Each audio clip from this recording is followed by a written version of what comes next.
Hello, people, and welcome back to the Forbes YouTube channel. This is video 85 of our daily current affairs initiative, where we bring to you 10 questions from current affairs in the MCQ format, which are extremely important for all your competitive exams. Because yesterday was an off, तो आज की video में 10 की जगह हैं 20 questions. So let's move to question 1 jaldi se. What is the name of India's first regional language AI news anchor launched in Assam? Assam में launch किए गए भारत के पहले क्षेत्रीय भाषा AI न्यूज एंकर का नाम क्या है?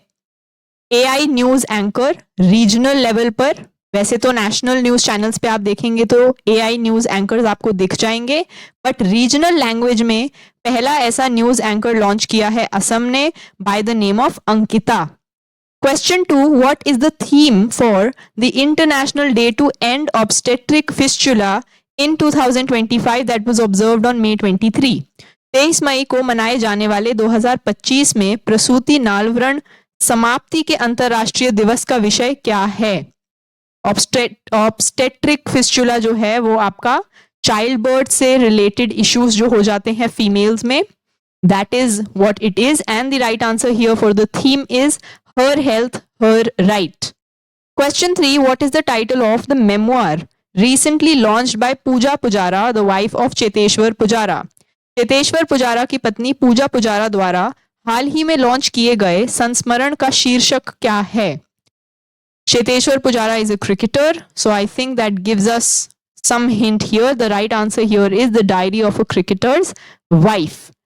Question 4. How many gallantry awards were conferred by President Draupadi Murmu on May 22, 2025? 22 मई 2025 को राष्ट्रपति द्रौपदी मुर्मू द्वारा कितने वीरता पुरस्कार प्रदान किए गए? The number of gallantry awards conferred by the president, and the right answer here is 39. Gallantry awards जो हैं हमारे दो तरह के होते हैं. One is peacetime gallantry awards and other is wartime gallantry award. तो ये नीचे जो 3 awards आप देख रहे हैं, अशोक चक्र, कीर्ति चक्र एंड शौर्य चक्र, ये पीस टाइम गैलेंट्री अवार्ड्स हैं इंडिया में. And Paramvir Chakra, Mahavir Chakra and Vir Chakra in the descending order of hierarchy, ये आपके वॉर टाइम गैलेंट्री अवार्ड्स हैं.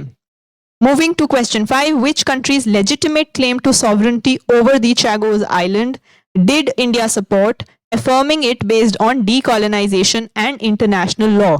चैगोस द्वीप समूह पर संप्रभुता के किस देश के वैध दावे का भारत ने समर्थन किया तथा इसे उपनिवेशवाद विमुक्त और अंतरराष्ट्रीय कानून के आधार पर पुष्ट किया?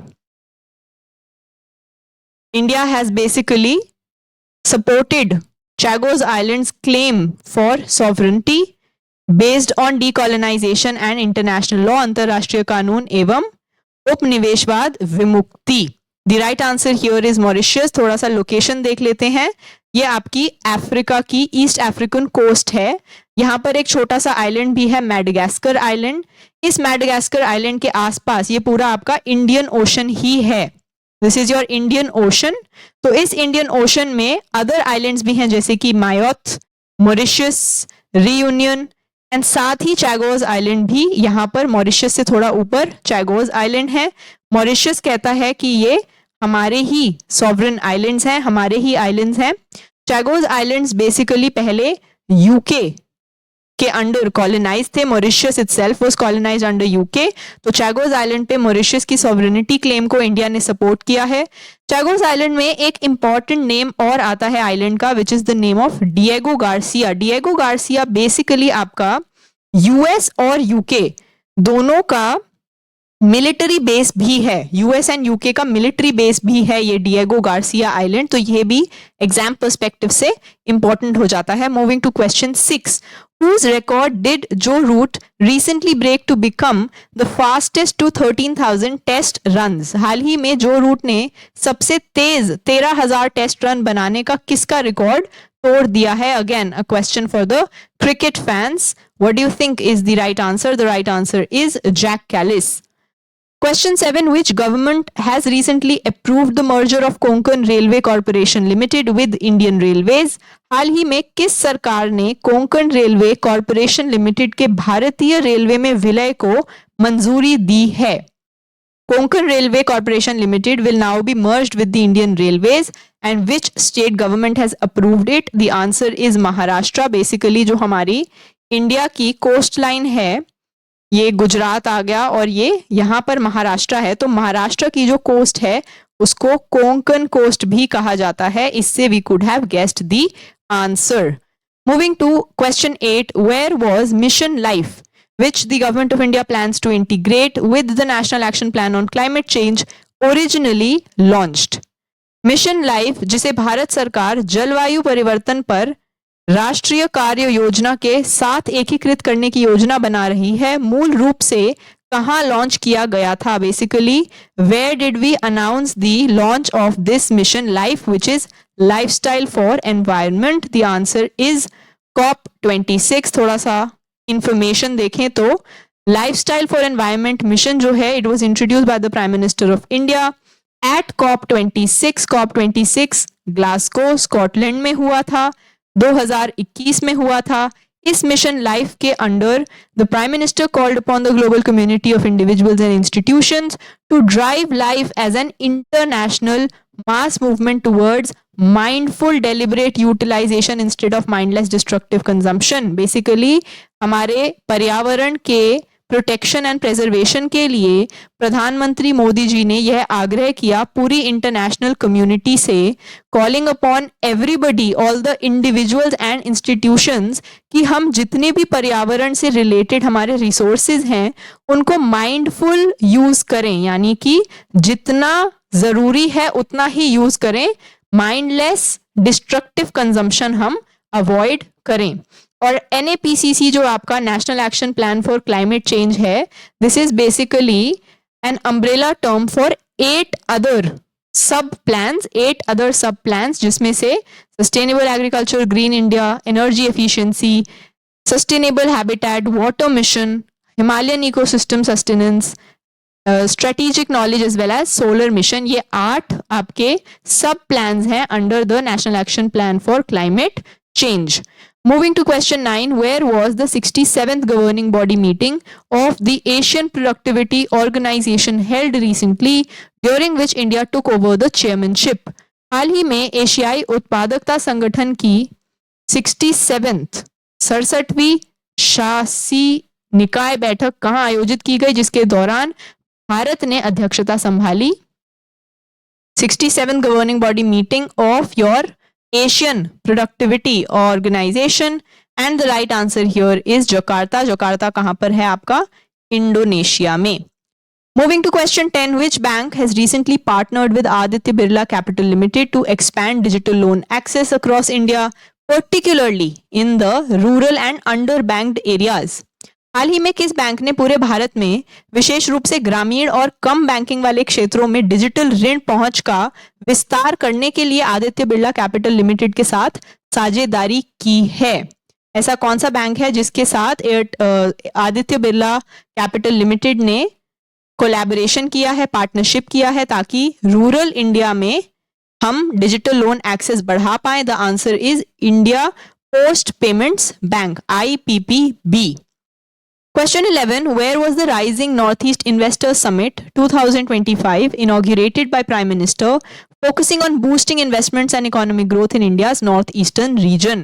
भारत के पूर्वोत्तर क्षेत्र में निवेश और आर्थिक विकास को बढ़ावा देने पर ध्यान केंद्रित करते हुए पीएम द्वारा rising north east investors summit 2025 का उद्घाटन कहाँ किया गया? Where was this summit inaugurated? It aims for boosting the investments and economic growth in India's northeast region. The answer is New Delhi. इसका जो inauguration है वो न्यू दिल्ली कैपिटल में हुआ.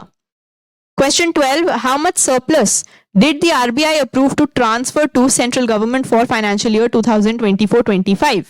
RBI ने वित्त वर्ष 2024-25 के लिए केंद्र सरकार को कितना अधिशेष हस्तांतरित करने की मंजूरी दी है? बेसिकली जो आरबीआई है आपका वो कुछ एसेट्स रखता है एंड कुछ उसकी लाइबिलिटीज होती हैं। RBI itself is a type of bank, तो बैंक की कुछ एसेट्स होती हैं, कुछ लाइबिलिटीज होती हैं। अगर एसेट्स ज्यादा है लाइबिलिटीज से तो बैंक को प्रॉफिट होता है, तो प्रॉफिट में से कुछ पार्ट तो आरबीआई अपनी सैलरीज एटसेट्रा पे करने में यूज कर लेता है, बट जो रिमेनिंग प्रॉफिट है वो उसको गवर्नमेंट के खाते में पहुंचाना होता है। It has to transfer it to the government. तो इस साल जो गवर्नमेंट को ट्रांसफर मिले हैं from the RBI, it amounts to 2.69 lakh crore rupees. And just remember, ये जो पूरा प्रोसेस है इसकी रिकमेंडेशन कौन सी कमिटी ने दी है? The answer is Bimal Jalan committee. Bimal Jalan committee जो है वो आपको आरबीआई ट्रांसफर्स टू गवर्नमेंट के रिलेटेड फैक्ट्स में याद रखनी है। Question 13. Which team did Napoli recently defeat to clinch the 2024-25 Serie A title? हाल ही में नापोली ने किस टीम को हराकर 2024-25 सेरी ए खिताब जीता? This is a football question. Napoli has defeated which team? The answer is Cagliari. Question 14. Which ministry has announced the top 21 winners of Ideas for Life, a citizen-driven initiative under Mission Life, promoting sustainable living recently? हाल ही में किस मंत्रालय ने mission life के तहत स्थायी जीवन को बढ़ावा देने वाली नागरिक संचालित पहल आइडियाज फॉर लाइफ के शीर्ष 21 विजेताओं की घोषणा की है? कौन सी मिनिस्ट्री आपको लगता है can announce some winners associated with ideas for life, जो कि मिशन लाइफ के अंडर एक सिटीजन ड्रिवन इनिशिएटिव है? The answer is ministry of environment, forest and climate change. Mission life itself आपका MOEFCC से जुड़ा हुआ है, so you could have guessed this answer. Question 15. Which country joined the New Development Bank on May 19, 2025? 19 मई 2025 को कौन सा देश new development bank में शामिल हो गया? न्यू डेवलपमेंट बैंक आपका ब्रिक्स का बैंक है, BRICS. So the answer here is Algeria. Algeria has become the new member of New Development Bank. Moving to 16th question. In which city will Wings India 2026, India's premier civil aviation event, be organized by the Ministry of Civil Aviation and Airport Authority of India in collaboration with FICCI from January 28th to 31st, 2026? नागरिक उड्डयन मंत्रालय और भारतीय विमानपत्तन प्राधिकरण द्वारा FICCI के सहयोग से आयोजित भारत का प्रमुख नागरिक विमानन कार्यक्रम विंग्स इंडिया 2026 28 से 31 जनवरी 2026 तक किस शहर में आयोजित किया जाएगा? बेसिकली विंग्स इंडिया जो आपका इवेंट है वो कहाँ ऑर्गेनाइज्ड है, यही है क्वेश्चन यहाँ पर। And the answer is Hyderabad. It is organised in Hyderabad. Moving to question 17. What is the name of the initiative launched by the National Commission for Women to enhance women's skills in AI and cyber security on May 22, 2025? 22 मई 2025 को AI और cyber सुरक्षा में महिलाओं के कौशल को बढ़ाने के लिए राष्ट्रीय महिला आयोग द्वारा शुरू की गई पहल का नाम क्या है? It is related to AI and cyber security. So the answer is Yashoda AI. नाम में AI आना ज्यादा लॉजिकल लगता है। The answer is Yashoda AI. Question 18. Who has been appointed as the new director of the Marine Products Export Development Authority recently? हाल ही में समुद्री उत्पाद निर्यात विकास प्राधिकरण के नए निर्देशक के रूप में किसे नियुक्त किया गया है? The new director of MPEDA Marine Products Export Development Authority. The answer is Ram Mohan MK. MPEDA आपकी स्टैच्यूटरी बॉडी है under the ministry of commerce. Statutory body वो होती है जो गवर्नमेंट या पार्लियामेंट के लाए हुए किसी एक्ट से बनी हो। साथ ही हमारी अदर टाइप्स ऑफ बॉडी होती हैं जिनको हम बोलते हैं कॉन्स्टिट्यूशनल बॉडीज, जिनका मेंशन कॉन्स्टिट्यूशन में डायरेक्टली होता है। For example we have the election commission of India, article 324 उसको मेंशन करता है। Finance commission of the central for the central government, article 280 इसको मेंशन करता है। एंड इसके जैसी कई और बॉडीज हैं जिनको कॉन्स्टिट्यूशन में किसी आर्टिकल में मेंशन किया है तो उनको कॉन्स्टिट्यूशनल बॉडी कहा जाएगा। मीनवाइल जो बॉडी किसी एक्ट ऑफ गवर्नमेंट से या एक्ट ऑफ पार्लियामेंट से बनी है उसको स्टैट्यूटरी बॉडी कहा जाएगा। इसके अलावा कुछ ऐसी बॉडीज होती हैं जिनके लिए ना कोई कॉन्स्टिट्यूशन में प्रावधान है और ना ही कोई एक्ट लाया गया है, बट वो सिंपली गवर्नमेंट की किसी नोटिफिकेशन से भी बनाई जा सकती हैं। So these are the 3 types of bodies that can be found in our structure of governance. Moving to question 19, what is the name of global platform launched by Saudi Arabia to shape the future of tourism recently? हाल ही में पर्यटन के भविष्य को आकार देने के लिए सऊदी अरब द्वारा लॉन्च किए गए वैश्विक मंच का नाम क्या है? Global platform for future of tourism by which country? Saudi Arabia. The answer is tour rise. Tour from tourism and rise, उसका future rise. Question 20, last question of the day. Who was recently appointed as the brand ambassador of Karnataka Soaps and Detergents Limited? हाल ही में कर्नाटक साबुन और detergent limited का brand ambassador किसे नियुक्त किया गया है? कर्नाटक है, सो थोड़ा सा गेस वर्क हम लगाएंगे। 2 एक्टर्स या एक्ट्रेसेस यहाँ पर नॉर्थ इंडिया से हैं एंड 2 एक्ट्रेसेस ऐसी हैं जो साउथ इंडियन मूवीज में ज्यादा दिखाई देती हैं। So probably one of the South Indian actresses is the answer, and the right answer is Tamanna Bhatia, although all actors today are more or less pan-India. So these were our 20 questions of the day. If you liked the video, then please subscribe to our channel and follow us on all our social media channels. For e-PDFs of these questions and their explanations in English as well as in Hindi, you have to join our Telegram. The link is in description. Thank you. Bye-bye. And keep learning. Hello people and welcome back to the Forbes YouTube channel. This is video 86 of our daily current affairs initiative, where we bring to you 10 questions from current affairs in the MCQ format, which are extremely important for all your competitive exams. So let's move to question 1. Which ministry launched the tobacco free campus campaign in 2025? किस मंत्रालय ने 2025 में तंबाकू मुक्त परिसर अभियान शुरू किया? Which of the ministries do you think are responsible for launching this tobacco free campus campaign in 2025? And the right answer is the health ministry, the ministry of health. अगर यहाँ देखा भी जाए तो टबेको फ्री हम क्यों करना चाहते हैं देश को? बिकॉज टबेको से कैंसर होता है जिससे हमारा हेल्थ खराब होता है. सो health ministry is the most appropriate answer here. Moving to question 2, in 2025 what major tax problem is the Indian broadcasting industry highlighting?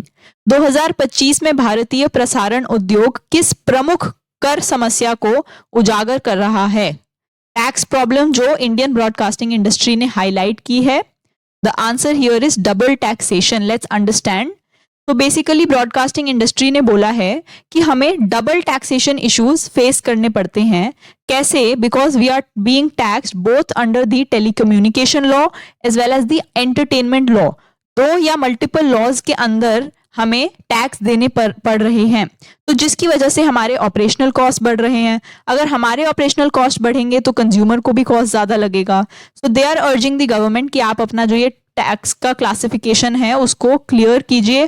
जो ये ओवरलैपिंग टैक्सेस हैं, डबल टैक्सेशन की प्रॉब्लम है, उसको सॉल्व कीजिए.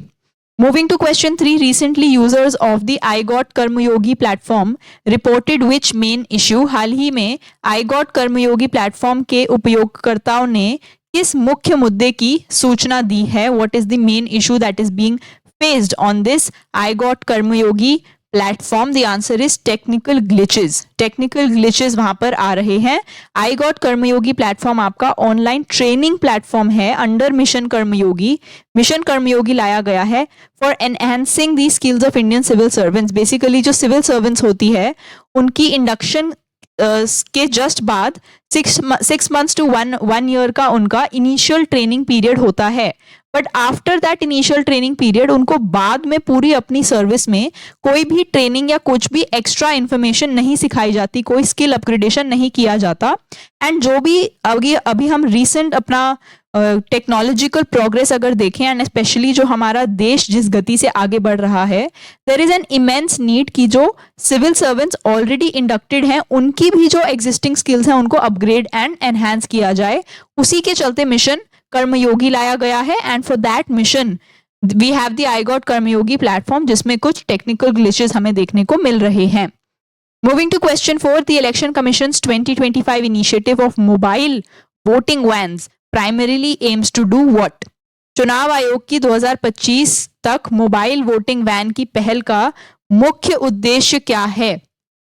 जो मोबाइल वोटिंग वैन है, mobile means उसमें मोबिलिटी है, इट कैन मूव, तो उसका प्राइमरी एम है is to help remote voters, यानी कि जो ऐसे वोटर्स हैं जो बहुत दूर रिमोट विलेजेस में या आइलैंड्स पे रह रहे हैं, उन तक भी हम वोटिंग फैसिलिटीज पहुंचा पाए.